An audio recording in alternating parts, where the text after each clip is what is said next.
Greenskins usually follow a nomadic lifestyle, drifting from place to place to find new victims for their mindless acts of violence. Yet even an Orc's limited intelligence can recognize the value of having a proper space to go about their business and bed down at the end of the night, especially if said place is easy to defend. As such, ramshackle greenskin settlements will pop up anywhere that the geography allows and the fighting is good. Nowhere else in the world has such an abundance of these savage forts as the Badlands, a vast wasteland stretching from the border princes in the north to the land of the dead in the south. Orc camps and goblin hideouts dot the landscape, though many rise and fall within the span of a few months. Any fort that lasts for more than a few years is formidable indeed. While there are a few of these long-lived bastions of orcishness in the Badlands, few of the region's fortresses are more notorious than Iron Rock. Iron Rock stands in the northeastern corner of the Badlands, and could be considered part of the World's Edge Mountains. It's one of the smaller mountains on the western side of Thunder Mountain. The structure is aptly named, as it's made entirely of solid iron. In the ancient past, a massive volcanic eruption brought the ferrous mass to the surface, though if it was formed by this bit of volcanism or already existed and was merely pushed through the crust is unclear.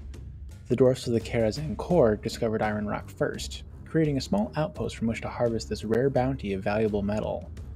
Unfortunately, the Dawi had only just begun the mining process when a massive orc army overran their position. While we don't know exactly when this happened, there are some clues.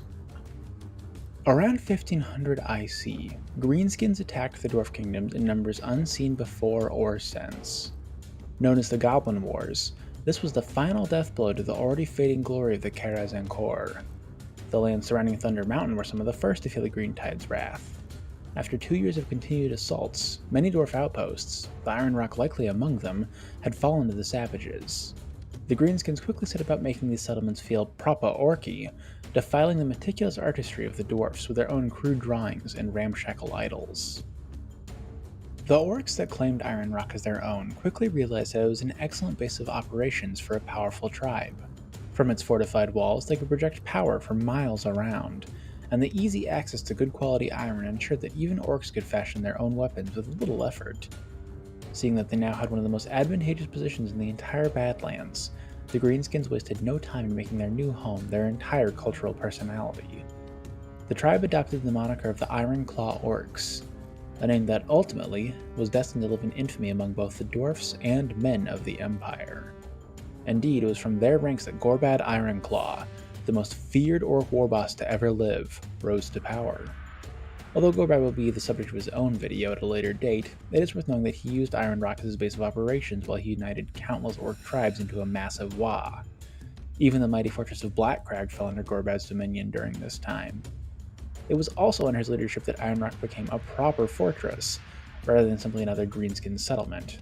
While it's unclear which tribe controls the mountain today, they have Ironclaw to thank for their home's formidable defenses. In Total War Warhammer, Iron Rock is a minor settlement in the Death Pass province, alongside Caragdron and Black Crag. As befits a mountain made entirely of iron, the region has an iron resource building available to all races. It also has a special building available to the Dwarfs in Skaven. This building, the Deep Magma Caverns, is a nifty piece of work. Iron Rock needs to be tier 3 to build it, but the caverns give you 400 gold and a whopping 100 chests of carved obsidian. That can be a really nice boost to your economy, especially if you have a trade partner capable of taking all that obsidian. The trade-off is that Iron Rock is hard to hold on to.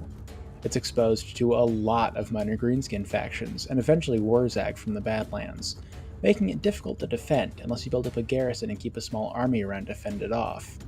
Still, if you have a lord you want to level up, you can stick him here and farm levels off the orcs that throw themselves at the Iron Rock's walls. Just don't let them win and kill your lord. That would be bad. It should be noted that Iron Rock doesn't have a special structure for greenskins. This is super weird, seeing that it's almost always under their control and it was home to their most famed leader. Gorbad hurt the Empire in a way that's usually reserved for Everchosens. That deserves something beyond the basic iron resource building. Maybe it should have a tier 3 building that would increase Orc Warboss recruitment level, representing those inspired by Gorbad's exploits attempting to repeat his feat. It would also give a nice little boost to Iron Rock's garrison, making its vulnerable position a little less daunting for any orc that rushes the settlement. It feels like an obvious thing to add, so I'm not sure why it isn't there. Maybe if Gorbad's ever added to the game, we could see his home base improved, but that feels doubtful at this point for a variety of reasons. He's been presumably dead for over 1,000 years at the current time frame, and there are more important Orc characters to add first. With the Total War segment done, we have come to the end of our overview of Iron Rock. There was going to be a science section covering how such a geologically improbable location could occur, but the video is getting way longer than I wanted in the scripting process, so that's something we'll have to cover at a later date. Anyways, this is the first video in my channel's newest series, the Geography of the Warhammer World. In it, we'll be exploring all the special places the setting has to offer. Unique mountains, settlements, forests, battle sites, barrows, nothing's off limits. We've started off with greenskins mostly because they caught my attention first, but every faction will see some of their important sites creep into this series eventually.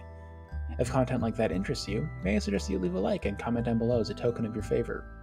If you're new around here and want to keep seeing stuff like it, you could also subscribe to the channel. That'll be one of the best ways to keeping up to date on the videos that I'm working on. I've also got a Discord that I upload these things to, though that's a bit haphazard, I'll admit. But when I remember, it's a very reliable way of getting the new videos, much more so than YouTube's algorithm. Link is in the description. That's all I have for now though, so until next time, this has been Sigmar's Chosen, signing off for now.